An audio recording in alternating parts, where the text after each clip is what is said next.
사도행전 2장 42절 말씀이 본문인데 41절부터 42절 2절 함께 읽겠습니다. 함께 읽습니다. 그 말을 받은 사람들은 세례를 받음에 이날에 신도의 수가 3,000이나 더하더라. 그들이 사도의 가르침을 받아 서로 교제하고 떡을 떼며 오로지 기도하기를 힘쓰니라. 아멘. 오늘 본문에 기록된 성령의 역사가 우리 교회 가운데 임하기를 주의 이름으로 축원합니다. 너무나도 가슴 벅찬 그리고 기쁘지 않을 수 없는 그런 교회의 모습들이 오늘 본문에 기록되고 있습니다. 학자들이 그때 당시에 예루살렘에 사는 인구의 수를 추정하기를 6만에서 한 12만 정도로 그렇게 생각하고 있는데, 그 중에서 상당수인 3,000명이라고 하는 사람들이 일시에 한날에 말씀을 듣고 예수를 믿어서 구원을 받았다는 이 사실이 참 너무나도 놀랍습니다. 참 놀랍고 위로가 되는 그런 이유는 뭐냐면, 그 각 개인이 한 사람 한 사람이 예수를 알게 되어 구원을 받은 그 일들이 참 놀랍고, 그리고 우리가 이렇게 소망하고 꿈꾸는 참된 그 부흥, 하나님의 백성들이 수가 더해져 가는 것, 주님의 그 작정하신 그 수가 차가는 것, 그래서 교회가 그렇게 흥왕하게 되는 것을 참 우리가 기대하고 위로가 되지만, 제가 이 대목에서 개인적으로 참 위로가 되는 내용은 그 일들이 하나님의 방법으로 이루어졌다는 사실인 것입니다. 지금 베드로는 사람을 끌어모으려고 그렇게 의도했던 것이 아닙니다. 그 다락방에서 기도했을 때 성령의 충만함을 받은 그 제자들이 다른 말로 그렇게 방언을 하고 말하는 일들을 자기들이 보고서 놀라고 당혹스러워할 때, 유대인들이 그 모습을 보고 저 사람들은 지금 세술에 취한 거다라고 그 일을 폄하했습니다. 그런데 그런 일이 아니다라고, 이 일이 왜 이루어졌는지 그것을 설명하는데 2장 14절 보면 베드로의 말에 나옵니다. 베드로가 11 사도와 함께 서서 소리를 높여 이르되, 유대인들과 예루살렘에 사는 모든 사람들아, 이 일을 너희로 알게 할 것이니 내 말에 귀를 기울이라 하면서 이제 예상하지 않았던 설교를 시작하게 되는 것입니다. 요엘 선지자가 말했던 그 말을 서두로 하여서 바로 너희들 앞에서 권능을 행했던 나사렛 예수, 하나님의 이 아들을 하나님이 정하신 뜻대로 내어준 바 되었고, 너희가 법을 가지는 못하는 자들의 손을 빌어서 그 예수를 죽였다는 것입니다. 그런데 하나님이 그 예수를 살리셨다고 얘기합니다. 2장 24절 보면 함께 읽겠습니다. 하나님께서 그를 사망의 고통에서 풀어 살리셨으니 이는 그가 사망에 매여 있을 수 없었음이라 그랬습니다. 이 내용을 그가 어디서 깨달았냐면 25절부터 28절까지 내용이 시편 16편 8절에서 11절까지 내용이에요. 다윗의 시편.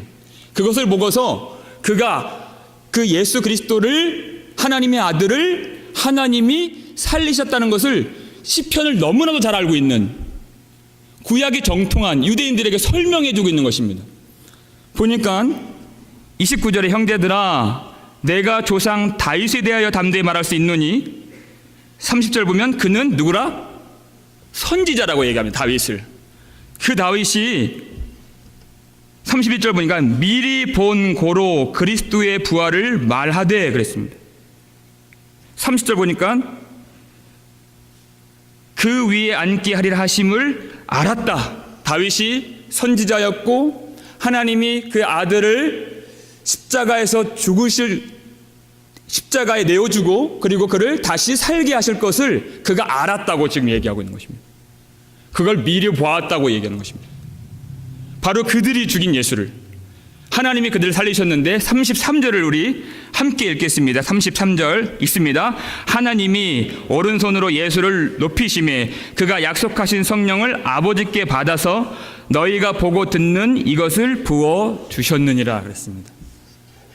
그 십자가에서 죽으신 예수, 그리고 하나님이 살리신 부활하신 예수가 지금 천상 그 보좌 우편에 앉아 계신 것은, 그리고 성령을 우리에게 부어주신 그 사실은 하나님이 그를 의롭다고 하신 증거가 되고, 하나님께서 다윗에게 약속하신 그 영원한 왕위를 그가 획득하고 영원한 왕자를 얻었다고 하는 그것을 바로 증명하는 일이다.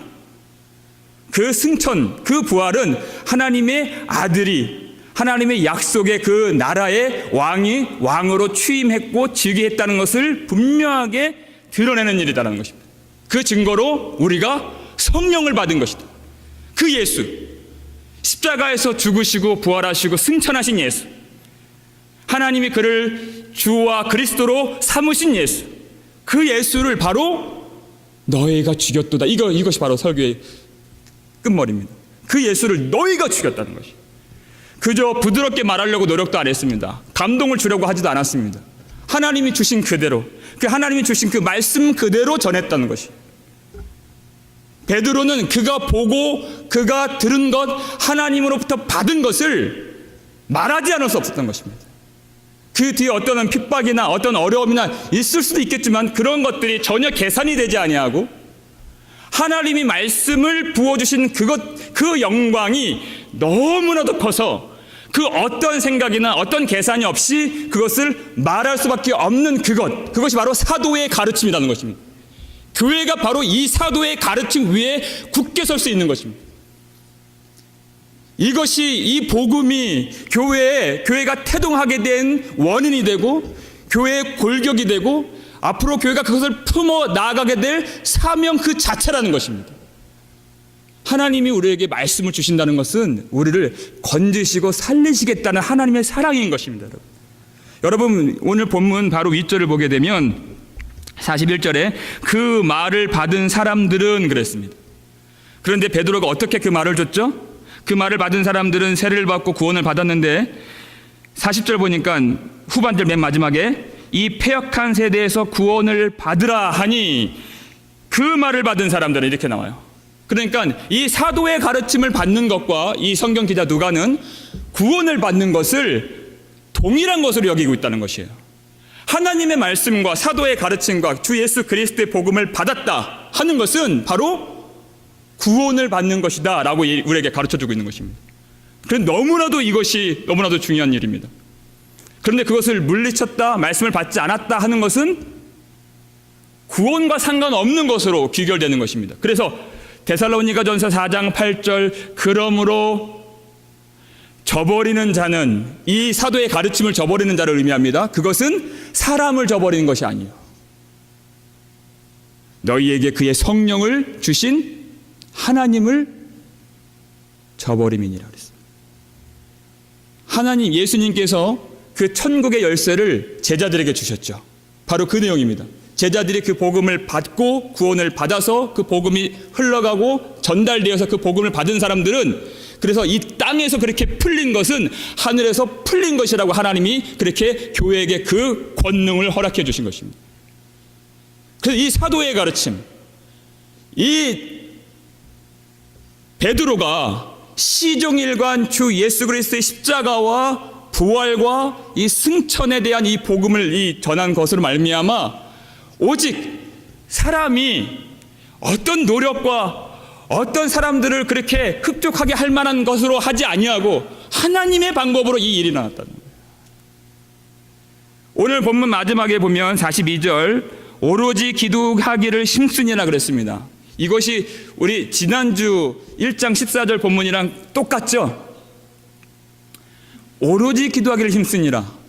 그런데 조금 다른 것은 뭐냐면 여기서 오로지 힘쓰니라라는 이 헬라어 단어, 이 프로스카르테레오라고 하는 이 단어, 저번 주에도 설명드린 바 있는데 어떤 단어였냐면 오로지 그 일에 헌신하다라는 뜻이었어요.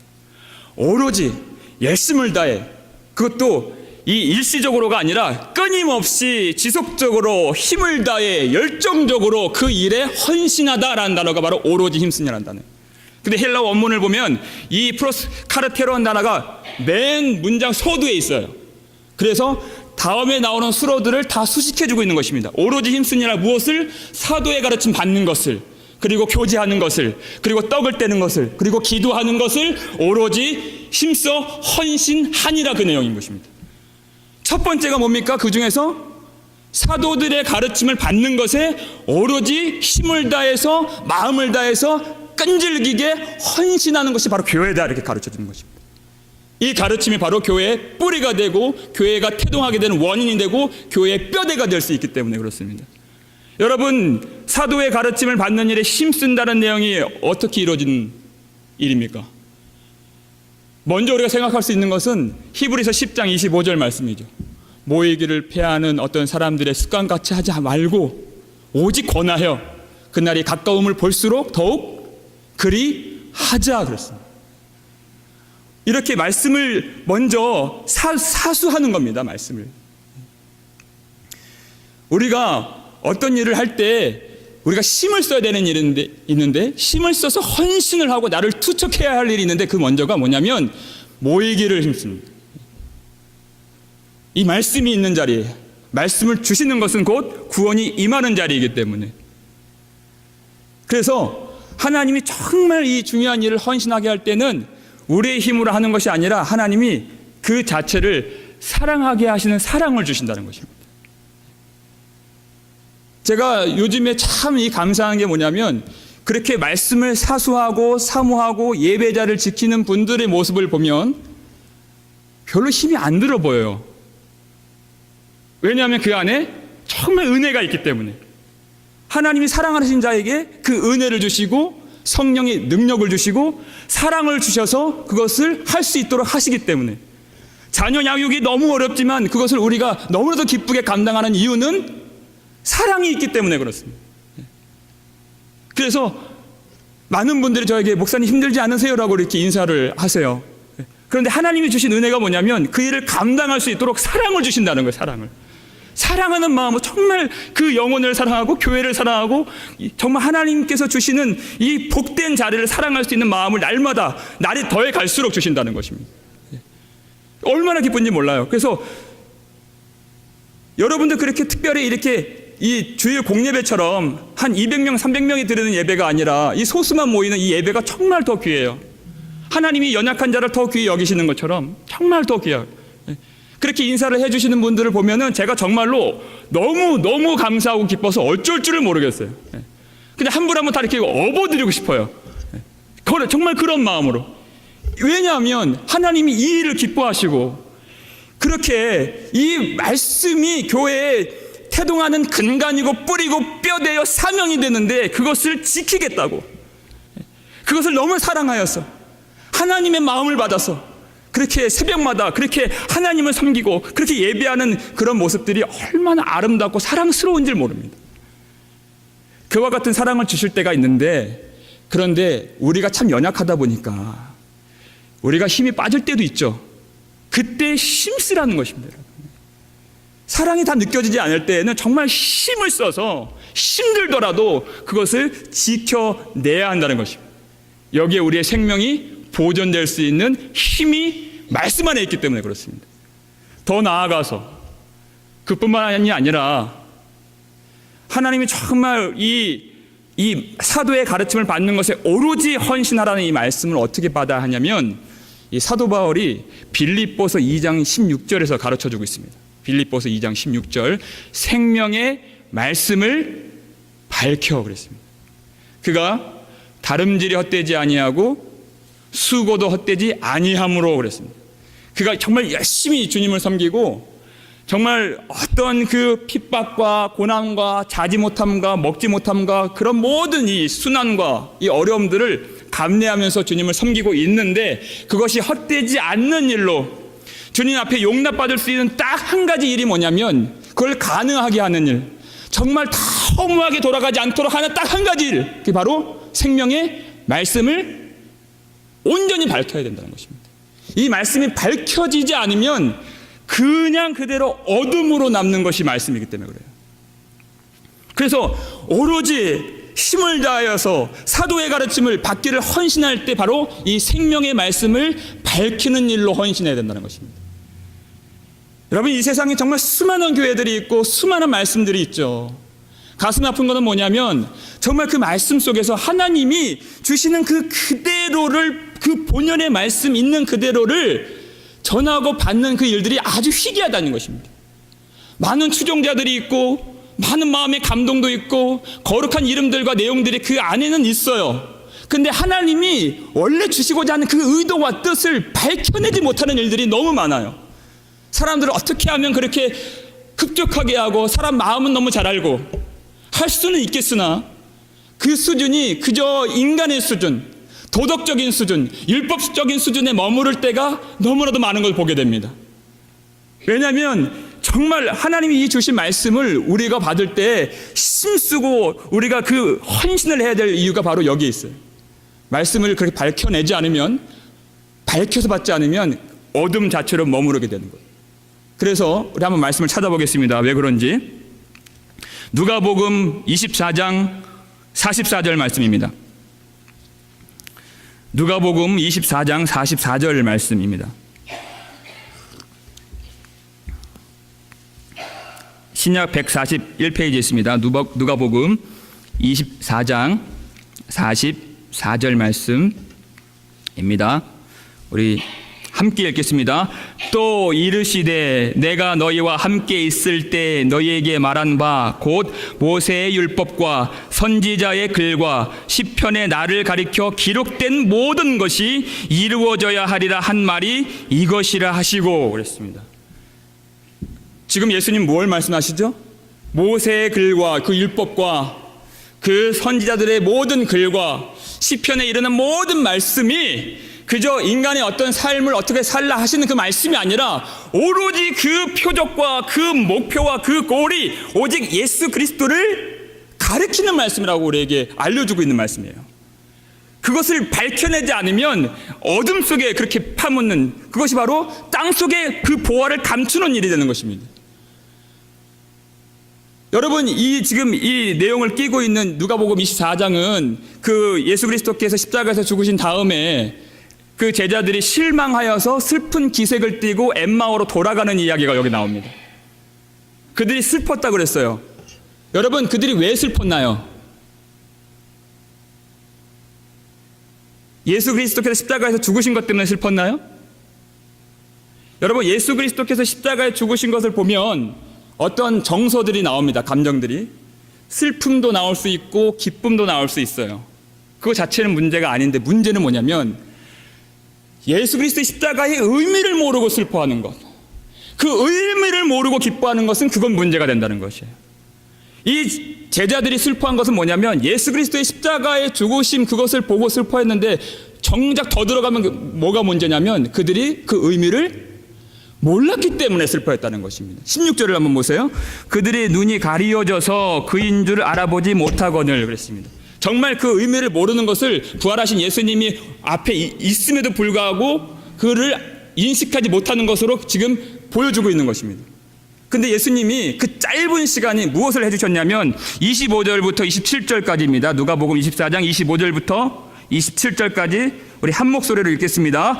이르시되 미련하고 선지자들이 말한 모든 것을 마음에 더디 믿는 자들이여, 그리스도가 이런 고난을 받고 자기의 영광에 들어가야 할 것이 아니냐 하시고, 이에 모세와 모든 선지자의 글로 시작하여 모든 성경에 쓴 바 자기에 관한 것을 자세히 설명하시니라 그랬습니다.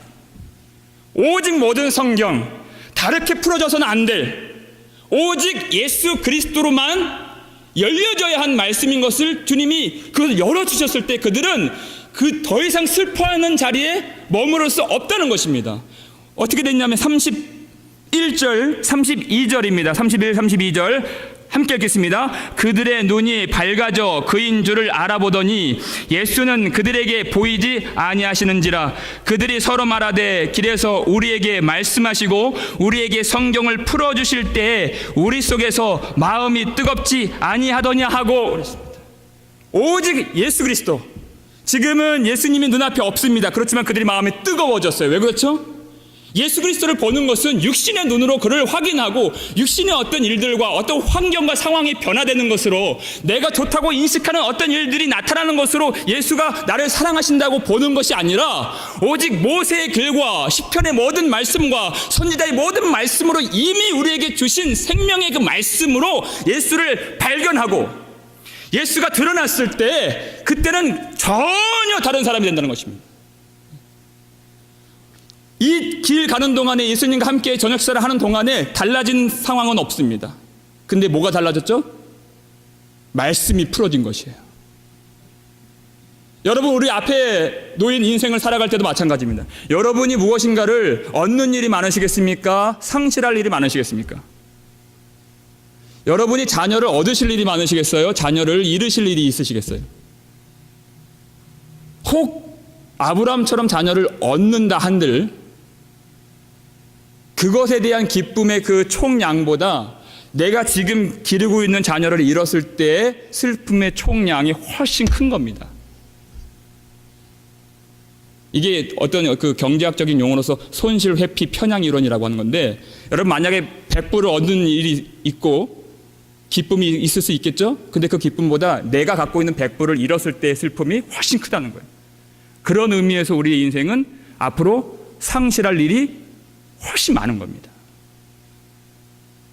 좋은 많은 것들을 얻을 수도 있겠지만 앞으로 살아가면서 건강을 잃을 거고, 자녀를 잃을 수도 있고, 그동안 쌓아왔던 재산을 잃을 수도 있고, 명예를 잃을 수도 있고, 어떤 평판을 잃을 수도 있고, 그런 상실을 경험할 수 있습니다. 그런데 그래서 사람들은 그걸 안 잃으려고 움켜쥐고 애를 쓰고 수고하며 살아가는데, 그런데 그런 환경의 문제가 아니라는 것입니다. 그걸 잃어서 슬픈 것이 아니라는 말씀인 것입니다. 육신의 예수를 잃어서 슬펐던 자들이 말씀이 풀어졌을 때 눈이 열려서 마음이 뜨겁게 되었던 것처럼, 아, 하나님이 나를 왜 이 땅에 보내셨을까? 그 의미를 아는 것입니다. 이 땅 살아가는 것이 왜 그 얻는 기쁨보다도 왜 상실하는 슬픔이 항상 큰 것일까? 하나님이 그 생명의 말씀을 주셔서 우리를 건지시기 위해서, 우리의 마음에 그 말씀 받을 만한 그 자리를 마련하시기 위해서 하나님이 주신 것을 걷어가시고 취하시고, 하나님을 주시는 그 복음의 맥락과 뜻을 아는 눈이 밝아진 자들은 그런 형편과 상황과 그런 눈에 보여지는 일들 때문에 절대 낙심하지 않는 성도라는 것입니다. 예수 그리스도를 가진 것으로 모든 것을 가진 자들이기 때문에 그래요. 그래서 교회에 있어서 언제나 중요한 일은 이 말씀을, 이 생명의 말씀을 밝히는 데 있는 것입니다. 이걸 밝혀내지 않으면 절대 우리는 주님 앞에서 온전히 믿음을 가질 수도 없고 살아갈 수도 없고 주님을 예배할 수도 없는 것입니다. 더 문제는 뭐냐면 하나님의 영광을 볼 수가 없습니다. 그래서 우리는 정말 우리 힘을 다해서 이 말씀을 밝혀야 됩니다. 우리 말씀 한번 찾아보겠습니다. 고린도 후서 3장입니다. 고린도 후서 3장 말씀입니다. 3장 13절에서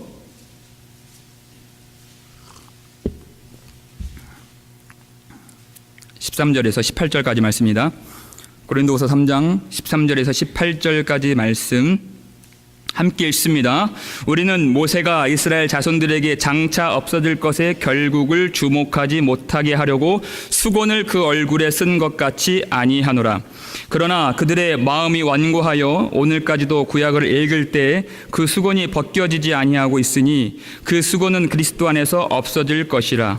오늘까지 모세의 글을 읽을 때 수건이 그 마음을 덮었도다. 그러나 언제든지 주께로 돌아가면 그 수건이 벗겨지리라. 주는 영이시니 주의 영이 계신 곳에는 자유가 있느니라. 우리가 다 수건을 벗은 얼굴로 거울을 보는 것 같이 주의 영광을 보매 그와 같은 형상으로 변화하여 영광에서 영광에 이르니 곧 주의 영으로 말미암음이니라. 아멘. 그렇습니다. 자, 이 출애굽기 34장에서 모세가 하나님의 그 증거 두 돌판을 받은 그때 그 얼굴에서 광채가 났을 때 백성들이 그것을 보기 두려워했다 그랬습니다. 그래서 수건으로 가린 그 일을 바울이 해석한 거예요. 바울이. 그 수건으로 가린 그것은 그 율법의 수요자, 그 처음 중보자, 하나님 말씀을 먼저 예수님 전에 중보자로서 백성들에게 준 그 모세의 율법은 가려진 것이고 한계 있는 것이라는 것을 모세가 얼굴을 수건으로 가린 것으로 바울은 해석을 했다는 것이에요. 율법으로는 안 된다는 걸 그 얘기를 하는 것입니다. 근데 주의 영이 있는 곳에는 자유가 있고, 누구에게 16절 어디로 가면, 예수 앞으로 가면, 예수로 풀어지면 그 수건으로 가린 것이 다 풀어지리라 하는 것입니다. 어떤 것으로 가면 안 됩니다, 여러분. 오직 예수 앞에. 그렇기 때문에 하나님은 보이지 않은 분이세요. 그래서 하나님은 보이는 것들로 처음 것으로 만들어진 바로, 그리고 율법으로 하나님을 설명하기를 원하셨습니다. 그래서 하나님이 어떤 분이신지를 먼저 율법을 주신 것이죠. 이를테면 제가 이번 주 내내 말씀을 드렸던 것처럼 하나님이 남자와 여자를 창조하시다. 그리고 사랑하게 하시고 결혼하게 하신 것. 그게 바로 그리스도와 교회의 모습과 관계를 우리로 깨닫도록 하시기 위해서 주신 바로 처음 것인 것입니다. 이걸 깨달아지지 않으면 결혼을 실패했다고, 지금 이런 남편을 만났다고 한탄하는 것으로 인생을 마치는 것입니다. 너무나도 비참하게 끝나는 것입니다. 여러분, 지금 살고 있는 결혼은 진짜가 아닙니다. 거기까지 가셔야 됩니다. 오직 하나님 나라에서 완성될 그 연합을 맛보게 하시고, 그리고 또 다른 경우에는 그걸 그리워하게 하시고 사랑하도록 하시기 위해서 처음 것으로 주셨는데 이 세상도 정욕도 다 지나간다고 말씀하셨어요. 요한복음 4장을 보게 되면은, 그래서 사마리아의 그 수가라는 동네에서 한 여인을 예수님 만나시죠. 그 예수님이 처음에는 내게 물을 좀 달라 이렇게 물 얘기 하다가 대뜸 그 여자에게 누구를 불러오라 그랬습니까? 내 남편을 불러오라 이렇게 말씀하죠. 대뜸 갑자기. 근데 이 여자에게서 가장 숨기고 싶은 수치는 바로 남편 이야기였습니다. 그걸 영린이라고 하는데, 고사성어에서 용의 그 목에 난 거꾸로 난 빗을 영린이라고 해요. 사람이 평정심을 갖다가 그거 딱 하나 건드리면 뒤집어지는 그거, 바로 그건 말하면 안 되는 거, 그게 바로 영린이에요. 근데 그 여자에게는 그 남편의 문제가 영린이었다는 거예요. 없나이다 그랬습니다, 여자가. 그래, 내 말이 맞다. 그 지나간 그 5명도 내 남편이 아니고 지금 너와 함께 있는 그 남자도 내 남편이 아니니라 이렇게 얘기했어요. 여러분, 이게 무슨 말입니까? 지금 그 수치와 성적 가운데에서 사람들 얼굴 보기 싫어서 그 정오, 그 뜨거운 대낮에 물을 뜨러 나온 그 여인 앞에서 그 5명과 그 지금 있는 남편이 내 남편이 아니다. 내가 정말 필요한, 너에게 구원의 생명을 줄 참 남편은 바로 나다라고 예수님 말씀하시는 거예요. 그 6명은 다 지나가는 것이다. 그 상처와 회환과 후회와 그 모든 더러운 것들이 결국 참 남편을 만나기 위한 길이었다고 지금 예수님 말씀하시는 것이에요. 그리고 그 여자가 그거에 대한 눈이 열렸어요. 그래서 6명의 남자가 나오는 것입니다. 6은 인간의 숫자를 말하는 거예요. 그래서 6이 나오는 거예요. 인간이 아무리 좋은 것, 아무리 좋은 남편, 아무리 인간의 아름다운 것들을 거기에 다 집어넣어도 인간은 그 비참의 상황에서 빠져나올 수 없는 존재라는 것이에요. 오직 예수님이 주시는 그 은혜와 진리가 아니면 절대 살 수 없는 것이 인간입니다. 이 물을 마시는 자마다 다시 목마르려니와 내가 주는 물을 마시는 자는 영원히 목마르지 아니하리니 내가 주는 물은 그 속에서 영생하도록 솟아나는 샘물이 되리라. 그 예수님이 바로 내가 참 남편이라는 것이죠. 우리는 이 눈이 열리지 않으면 내 인생이 지금 살고 있는 환경에 짓눌려서 어떤 예배도, 어떤 감사도, 어떤 찬양도 나오질 않게 되는 것입니다. 그걸 풀어주시려고 그 세상과 그 정욕이 다 지나가서 정말 우리가 오로지 참된 것, 영원하신 하나님 그 나라에서 살게 될 그것이 진짜인 줄을 믿으실 수 있기를 주의 이름으로 축원합니다. 어떠한 상실, 어떠한 고통, 그것이 전부가 아니라는 것이. 근데 문제는 마지막으로 왜 그것이 풀어지지 않는가에 있습니다. 왜 이 말씀이 풀어지지 않는가? 지금 여러분 펴신 성경 고린도후서 3장 14절을 다시 한번 보시겠습니다. 그러나 그들의 마음이 완고하여, 이게 문제라는 것입니다. 오늘날까지 구약을 읽을 때 수건이 벗겨지지 아니하고, 하나님은 정확히 하셨습니다. 여러분, 이것은요 어떤 훌륭한 교육을 받아야 해서 이거 알 수 있는 내용이 아니라는 얘기입니다. 이거는 공부를 많이 하거나 학위가 있거나 많은 책을 읽거나 설교를 많이 해서 아는 내용이 아닌 것입니다. 그 마음의 완고함 때문에 여러분, 사람들이 왜 유대인들이 율법을 그렇게 수호하고 예수님을 밀쳐버렸죠? 율법 속에 자기 자존심이 있기 때문에 그래요. 율법 속에 자기 우월감이 있기 때문에 그래요. 그걸 지킴으로 해서 다른 사람과 나는 다르다고 하는, 탁월하다 하는 그런 자기 자신이 찢어지지 않았기 때문에 그런 것입니다. 오로지 자기로 가득 찬 그 사람. 교회에 나와서도 하나님 영광은 말은 하지만 오로지 자기로 똘똘 뭉쳐 있는 그 상태에서는 하나님의 생명의 말씀이 풀어지지 않는다는 것입니다. 예수님도 똑같은 말씀하셨죠. 그들이 사람의 영광을 하나님의 영광보다 더 사랑하겠다.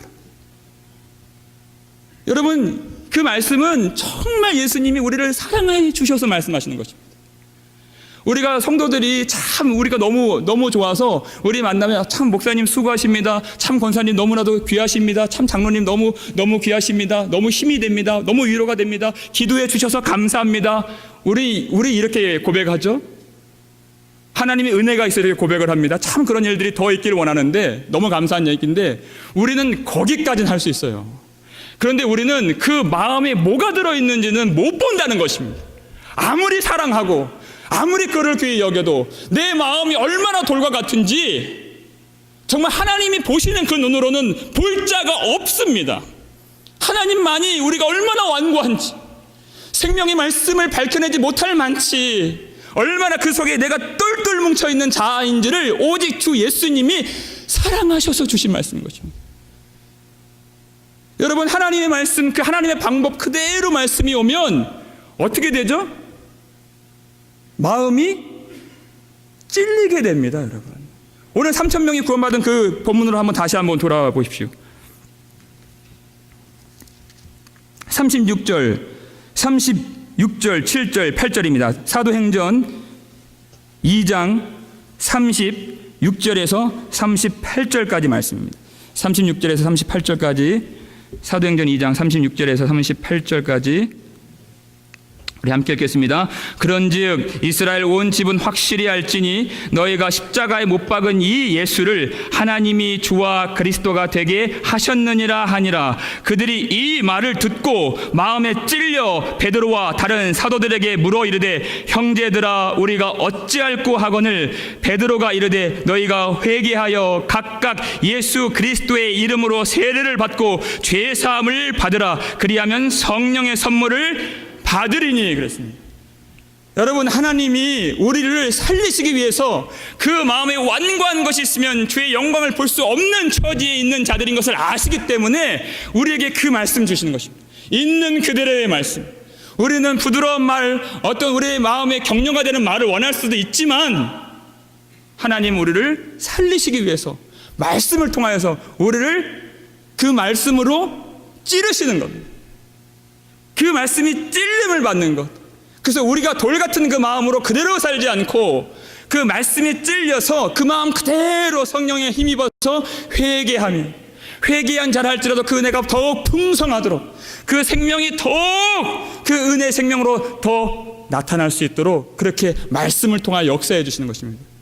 여러분, 말씀이 어떤 역사가 나타납니까? 마지막으로 히브리서 4장 12절 말씀입니다. 히브리서 4장 12절 말씀 앞에 나옵니다. 하나님의 말씀은 살아있고 활력이 있어 좌우의 날선 어떤 검보다도 예리하여 혼과 영과 및 관절과 골수를 찔러 쪼개기까지 하며 또 마음의 생각과 뜻을 판단하는 말씀이라는 것입니다. 우리 모든 것들을 다 뒤집어 놓는, 말씀은 꿀송이와 같습니다. 말씀은 진리가 됩니다. 말씀은 빛이십니다. 이 정도가 아니라 그렇게 되기까지는, 말씀이 생명의 복이 되기까지는 말씀에 들어와서 좌우의 날선 검으로 우리의 모든 심령 폐부를 찌르고 쪼개고 갈라내서 우리 마음속에 사람이 보지 못하는 그 생각과 뜻을 감찰하시는 그 생명의 말씀으로 우리를 다 발가 벗은 듯이 드러나고 발각되게 역사해 주신다는 것입니다. 그걸 그대로 두지 아니하고 이 백성들은 회개로 주 앞에 나왔습니다. 하나님이 살리시겠다고 하는 그 말씀 앞에서 오직 주님, 그렇습니다. 내 마음이 그렇게 완고하여 주의 말씀을 볼 수 없는 가려진 자입니다. 저는 어둠의 그런 죽음의 사망에 놓여 있는 자입니다. 주님, 저를 불쌍히 여기소서. 하고 오늘 이 밤에도 기도하실 때 회개의 은혜가 넘쳐나는 복된 밤이 되기를 주의 이름으로 축원합니다.